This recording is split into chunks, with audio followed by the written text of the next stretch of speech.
हरे कृष्णा कृष्णा कृष्णा हरे हरे, हरे राम राम राम हरे हरे, हरे कृष्णा। आप सभी को भादो मास के शुक्ल पक्ष की परिवर्तिनी एकादशी की हार्दिक शुभकामनाएं। आज की इस वीडियो में आप सुनेंगे परिवर्तिनी एकादशी व्रत की संपूर्ण कथा, साथ ही आप सुनेंगे एकादशी माता की कथा और एकादशी माता की आरती, क्योंकि एकादशी के दिन भगवान श्री विष्णु और महालक्ष्मी जी के साथ ही एकादशी माता की पूजा भी की जाती है और कथा भी सुनी जाती है। परिवर्तिनी एकादशी को कुछ स्थानों पर जल झूलनी एकादशी और डोल 11 भी कहते हैं। यह एकादशी सभी प्रकार के सुखों और वाजपेय यज्ञ के बराबर फल को देने वाली है। आज मैं आपको सुनाने जा रही हूँ परिवर्तिनी एकादशी की बड़ी ही दुर्लभ कथा। प्रिय भक्तजनों, आप इस पवित्र कथा को बड़ी ही श्रद्धा और प्रसन्न चित्त मन से सुनिएगा। एक बार पांडु नंदन अर्जुन ने भगवान श्री कृष्ण से कहा, हे प्रभु, भादो की शुक्ल पक्ष की एकादशी का क्या नाम है तथा उसके व्रत का क्या विधान है? उस एकादशी के उपवास को करने से किस फल की प्राप्ति होती है? हे कृष्ण, कृपा कर यह सब समझाकर कहिए। तब श्री कृष्ण जी ने कहा, हे पार्थ, भाद्रपद माह के शुक्ल पक्ष की एकादशी को परिवर्तिनी एकादशी कहते हैं। इस एकादशी की कथा के सुनने मात्र से ही सभी पापों का शमन हो जाता है और मनुष्य स्वर्ग का अधिकारी बन जाता है। इस एकादशी की कथा से नीच पापियों का भी उद्धार हो जाता है। यदि कोई धर्म परायण मनुष्य एकादशी के दिन मेरा पूजन करता है तो मैं उसको संसार की पूजा का फल देता हूँ। जो मनुष्य मेरी पूजा करता है उसे मेरे लोक की प्राप्ति होती है, इसमें तनिक भी संदेह नहीं है। जो मनुष्य इस दिन मेरा कमल से पूजन करता है वे अवश्य ही मेरे समीप आता है। जो मनुष्य इस एकादशी के दिन भगवान श्री वामन का पूजन करता है वह तीनों देवता अर्थात श्री ब्रह्मा, श्री विष्णु और श्री महेश की पूजा करता है। हे पार्थ, जो मनुष्य इस एकादशी का उपवास करते हैं उन्हें इस संसार में कुछ भी करना शेष नहीं रहता। इस एकादशी के दिन भगवान श्री विष्णु करवट बदलते हैं, इसलिए इसे परिवर्तिनी एकादशी कहते हैं। यह सुनकर अर्जुन ने कहा, हे जनार्दन, आपके वचनों को सुनकर मैं भ्रम में पड़ गया हूँ कि आप किस प्रकार सोते हैं तथा करवट बदलते हैं। आपने बलि को क्यों बांधा और वामन रूप धारण करके क्या लीलाएं की? कृपया कर सब आप विस्तार पूर्वक कहिए। तब भगवान श्री कृष्ण जी ने कहा, हे कुंती पुत्र अर्जुन, अब तुम समस्त पापों का शमन करने वाली इस कथा का ध्यान पूर्वक श्रवण करो।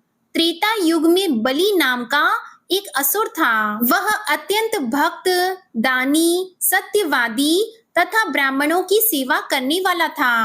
वह सदा यज्ञ, तप आदि किया करता था। अपनी इसी भक्ति के प्रभाव से वह स्वर्ग में देवेंद्र के स्थान पर राज्य करने लगा। देवराज इंद्र तथा अन्य देवता इस बात को सहन नहीं कर सके और भगवान श्री हरि के पास जाकर प्रार्थना करने लगे। अंत में मैंने वामन रूप धारण किया और तेजस्वी ब्राह्मण बालक के रूप में राजा बलि पर विजय प्राप्त की। यह सुनकर अर्जुन ने कहा कि हे प्रभु, आपने उस बलि को किस प्रकार जीता? कृपया कर यह सब विस्तार पूर्वक बताइए। तब श्री कृष्ण जी ने कहा, मैंने वामन रूप धारण करके राजा बलि से याचना की कि हे राजन, तुम मुझे 3 पग भूमि दान दे दो, इससे तुम्हें 3 लोक के दान का फल प्राप्त होगा। राजा बलि ने इस छोटी सी याचना को स्वीकार कर लिया और भूमि देने को तैयार हो गया। जब उसने मुझे वचन दे दिया तब मैंने अपना आकार बढ़ाया और भूलोक में पैर, भुवन लोक में जंघा, स्वर्ग लोक में कमर, महलोक में पेट, जन लोक में हृदय तप लोक में कंठ और सत्य लोक में मुख रखकर अपने शीर्ष को ऊंचा उठा लिया। उस समय सूर्य, नक्षत्र, इंद्र तथा अन्य देवता मेरी स्तुति करने लगे। तब मैंने राजा बलि से पूछा कि हे राजन, अब मैं तीसरा पग कहाँ रखूं? इतना सुनकर राजा बलि ने अपना शीर्ष नीचे कर लिया। तब मैंने अपना तीसरा पग उसके शीर्ष पर रख दिया और इस प्रकार देवताओं के हित के लिए मैंने अपने उस असुर भक्त को पाताल लोक में पहुंचा दिया। तब वह मुझसे विनती करने लगा। मैंने उससे कहा कि हे बलि, मैं सदैव तुम्हारे साथ रहूंगा। भादो मास के शुक्ल पक्ष की परिवर्तिनी नामक एकादशी के दिन मेरी एक प्रतिमा राजा बलि के पास रहती है और एक क्षीर सागर में शेषनाग पर शयन करती रहती है। हे अर्जुन, दान करने के उपरांत मनुष्य को अभिमान नहीं करना चाहिए। राजा बलि ने अभिमान किया और पाताल को चला गया। इससे इस बात का भी बोध होता है कि अति हर कार्य की बुरी होती है। इस एकादशी को विष्णु भगवान सोते हुए करवट बदलते हैं। इस दिन त्रिलोकीनाथ श्री विष्णु भगवान की पूजा की जाती है।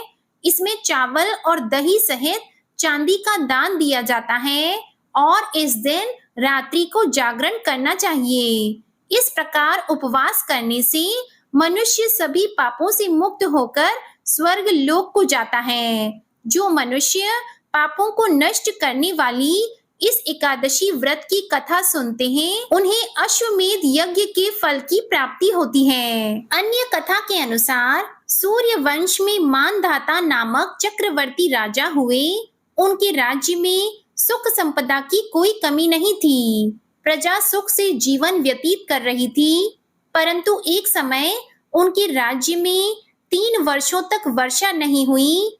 प्रजा दुख से व्याकुल थी। तब महाराज भगवान नारायण की शरण में जाते हैं और उनसे अपनी प्रजा के दुख दूर करने की प्रार्थना करते हैं। राजा भादो के शुक्ल पक्ष की एकादशी का व्रत करते हैं। इस प्रकार व्रत के प्रभाव स्वरूप राज्य में वर्षा होने लगती है और सभी के कष्ट दूर हो जाते हैं। राज्य में पुनः खुशियों का वातावरण छा जाता है। इस उत्तम व्रत का अनुष्ठान अवश्य करना चाहिए। इस जल झूलनी एकादशी के दिन जो व्यक्ति व्रत करता है, उसे भूमि दान करने और गौ दान करने के पश्चात मिलने वाले पूर्ण फलों से अधिक शुभ फलों की प्राप्ति होती है। इसके बाद अर्जुन ने कहा, हे प्रभु, अब आप मुझे इस एकादशी का महत्व और विधि बताइए। तब भगवान श्री कृष्ण जी कहते हैं कि आज के दिन माता यशोदा ने जलाशय पर जाकर मेरे वस्त्र धोए थे।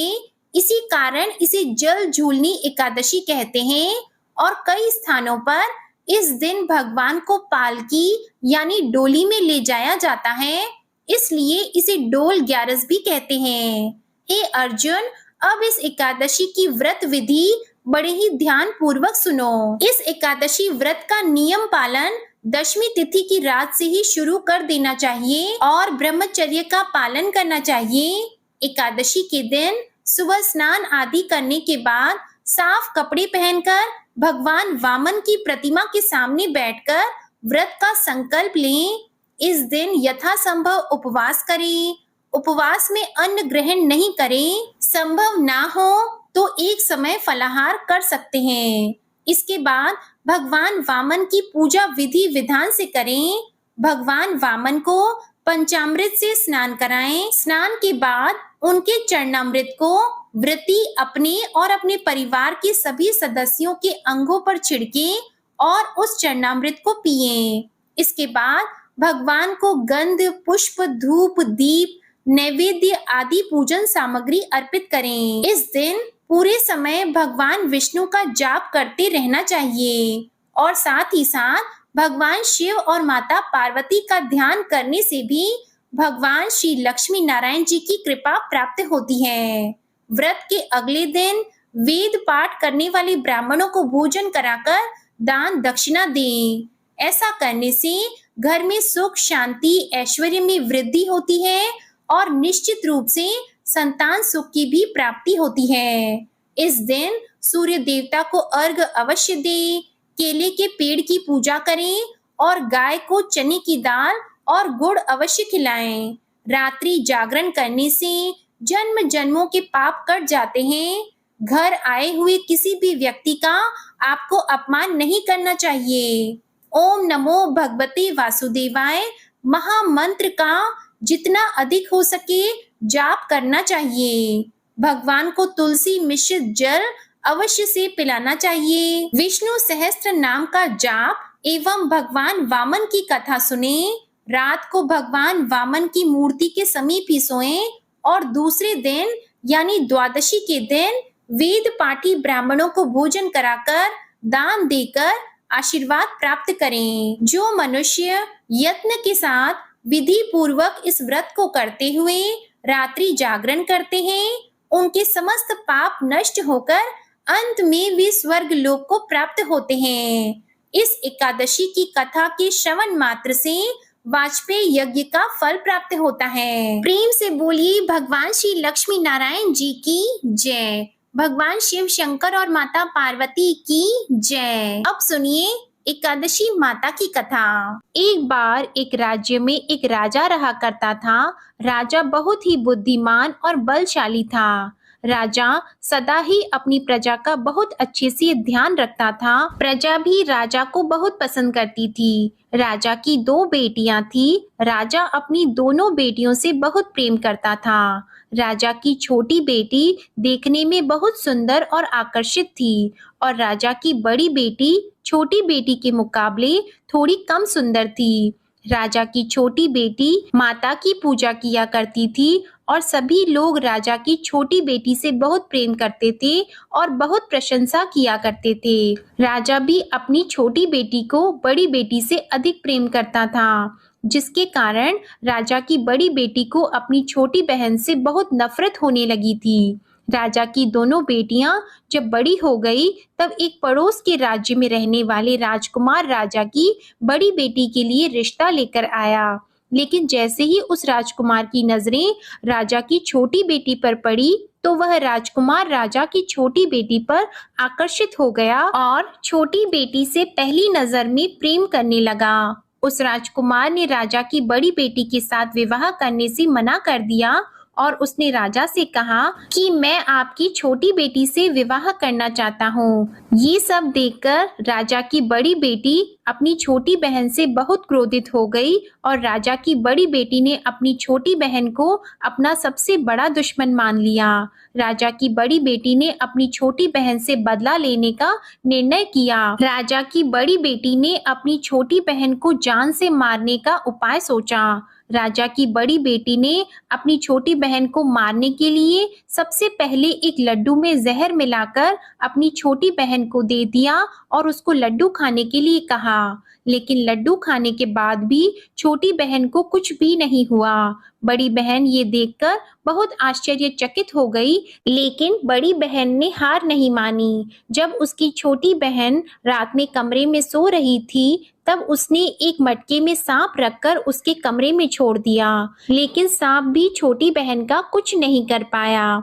जिसके बाद बड़ी बहन ने अपनी छोटी बहन से कहा कि चलो हम लोग कुएं में से पानी भर कर लाते हैं, जिसके लिए वह अपनी छोटी बहन को पानी भरने के बहाने कुएं के पास ले गई और उसने अपनी छोटी बहन को कुएं में धक्का दे दिया।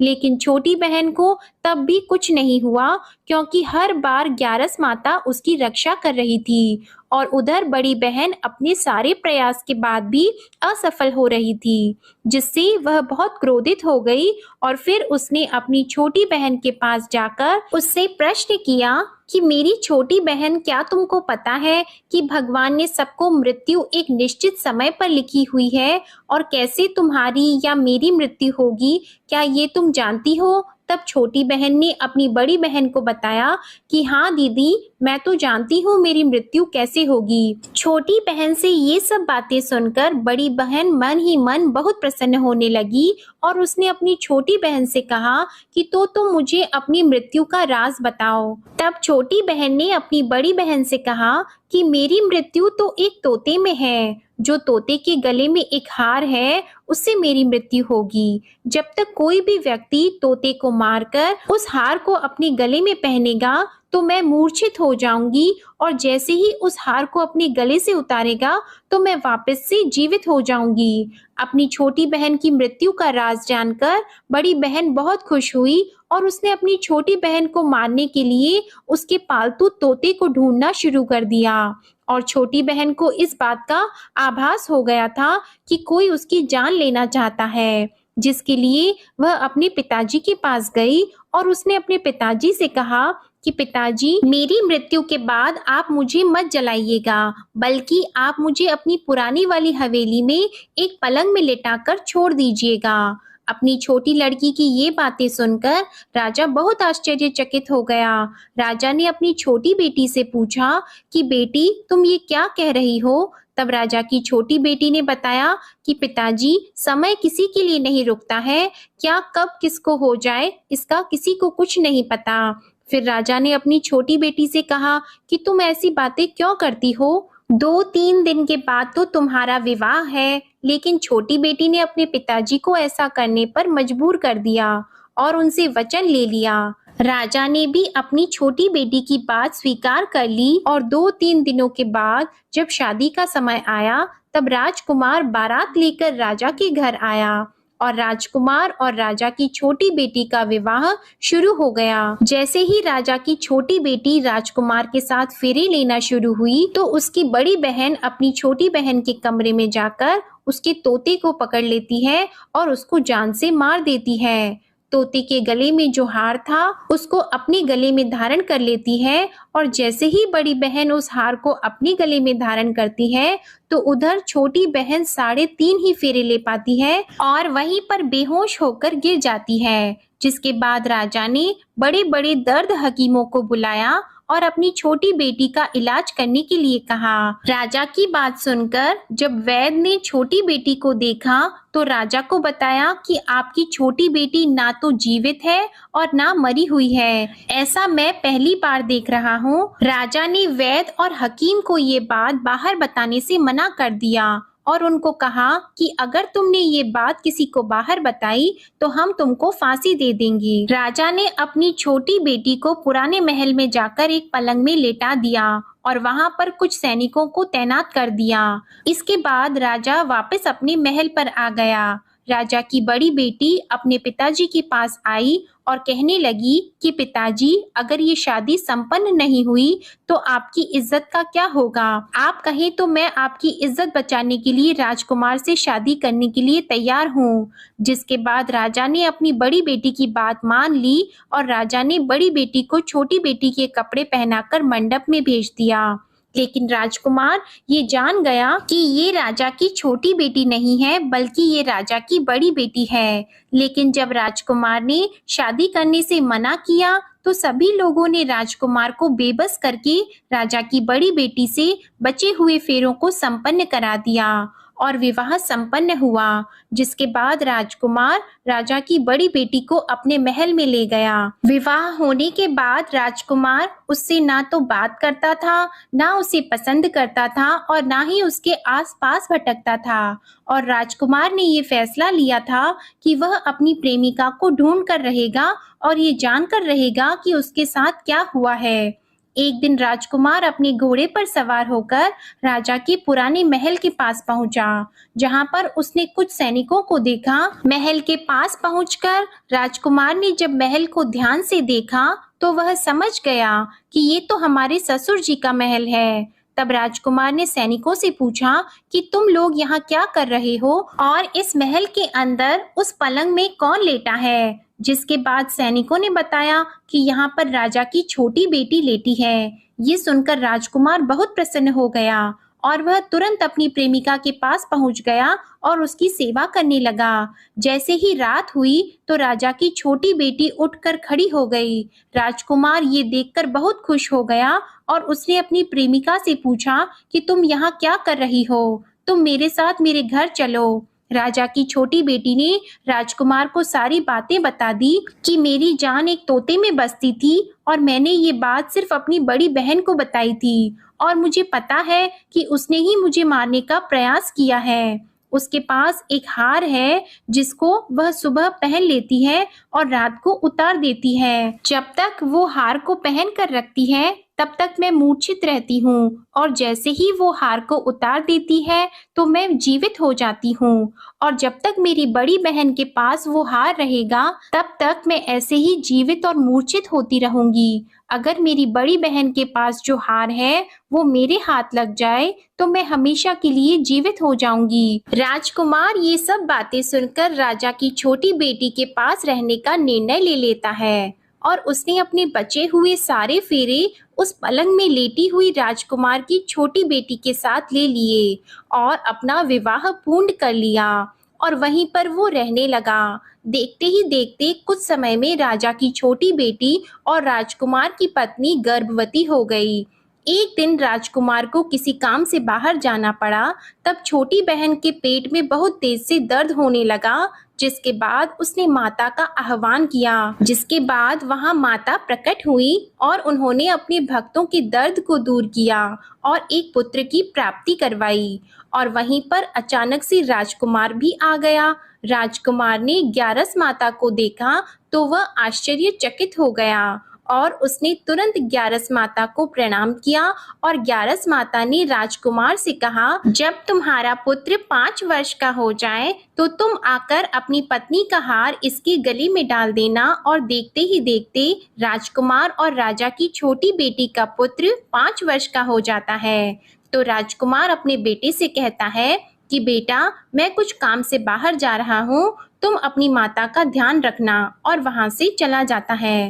राजा को बाहर निकलता देखकर बड़ी बहन के सैनिक देख लेते हैं और बड़ी बहन को जाकर सारी बातें बता देते हैं। जिसके बाद बड़ी बहन अपनी छोटी बहन के पुत्र को वहां से उठवा लेती है और उसको मरवा देती है। छोटी बेटी के पुत्र के 2 टुकड़े करवा देती है।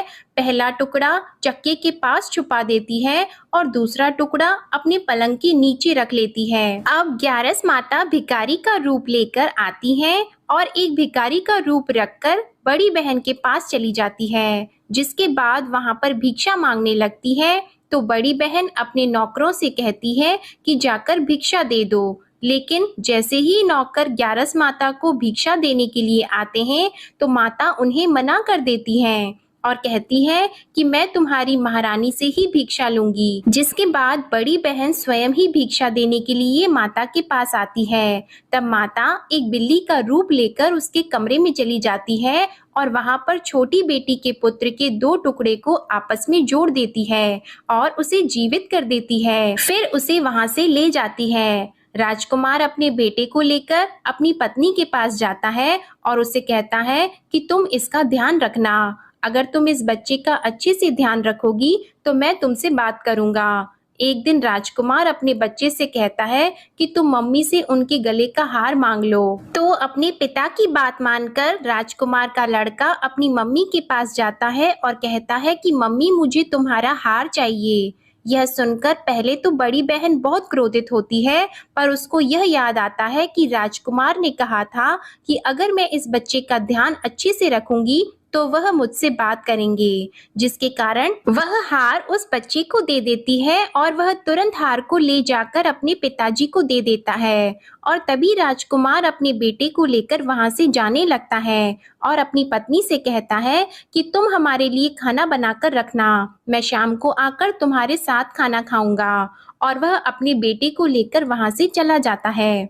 जिसके बाद वह राजा के पास जाता है और उनको सारी बातें बता देता है। राजा अपनी बड़ी बेटी की ये करतूत सुनकर बहुत क्रोधित होते हैं और अपनी परवरिश पर ही दोष देने लगते हैं। राजकुमार को अपनी छोटी बेटी के साथ रहने के लिए आदेश दे देते हैं। इस प्रकार ग्यारस माता की कृपा से राजकुमार और राजा की छोटी बेटी सुखपूर्वक रहने लगे। प्रेम से बोलिए एकादशी माता की जय। प्रेम से बोलिए माता लक्ष्मी और भगवान विष्णु की जय। माता पार्वती और भगवान शंकर की जय। कथा के बाद अब आप आरती श्रवण कीजिए। ओम जय एकादशी माता, मैया जय एकादशी माता। विष्णु पूजा व्रत को धारण कर, विष्णु पूजा व्रत को धारण कर, शक्ति मुक्ति पाता। ओम जय एकादशी माता। तेरे नाम गिनाऊं देवी, भक्ति प्रदान करनी, मैया भक्ति प्रदान करनी। गण गौरव की देनी, गण गौरव की देनी, माता शास्त्रों में वरनी। ओम जय एकादशी माता। मार्गशीर्ष की कृष्ण पक्ष की उत्पन्ना विश्व तारिणी जन्मी, मैया उत्पन्ना विश्व तारिणी जन्मी। शुक्ल पक्ष में हुई मोक्षदा, मुक्तिदाता बन आई। ओम जय एकादशी माता। पौष के कृष्ण पक्ष की सफला नामक है, सफला नामक है। शुक्ल पक्ष में होए पुत्रदा, आनंद अधिक रहे। ओम जय एकादशी माता। नाम षटतिला माघ मास में कृष्ण पक्ष आवे, मैया कृष्ण पक्ष आवे। शुक्ल पक्ष में जया कहावे, शुक्ल पक्ष में जया कहावे, विजय सदा पावे। ओम जय एकादशी माता। विजया फागुन कृष्ण पक्ष में शुक्ला आमल की, मैया शुक्ला आमल की। पाप मोचनी कृष्ण पक्ष में चैत्र महाबली की। ओम जय एकादशी माता। चैत्र शुक्ल में नाम कामदा, धन देने वाली, मैया धन देने वाली। नाम वरूथिनी कृष्ण पक्ष में, नाम वरूथिनी कृष्ण पक्ष में, वैशाख माह वाली। ओम जय एकादशी माता। शुक्ल पक्ष में होई मोहिनी, अपराज्येष्ठ कृष्ण पक्षी। नाम निर्जला सब सुख करनी, नाम निर्जला सब सुख करनी। शुक्ल पक्ष रखी। ओम जय एकादशी माता। योगिनी नाम आषाढ़ में जानो, कृष्ण पक्ष करनी। देव शयनी नाम कहायो, शुक्ल पक्ष धरनी। ओम जय एकादशी माता। कामिका श्रावण मास में आवे, कृष्ण पक्ष कहिए। श्रावण शुक्ला होए पवित्रा, आनंद से रहिए। ओम जय एकादशी माता। अजा भाद्रपद कृष्ण पक्ष की परिवर्तिनी शुक्ला, इंद्रा आश्विन कृष्ण पक्ष में, इंद्र आश्विन कृष्ण पक्ष में, व्रत से भवसागर निकला। ओम जय एकादशी माता। पापंकुशा है शुक्ल पक्ष में, आप हरनहारी। रमा मास कार्तिक में आवे, सुखदायक भारी। ओम जय एकादशी माता। देवोत्थानी शुक्ल पक्ष की, दुख नाशक मैया, मैया दुख नाशक मैया।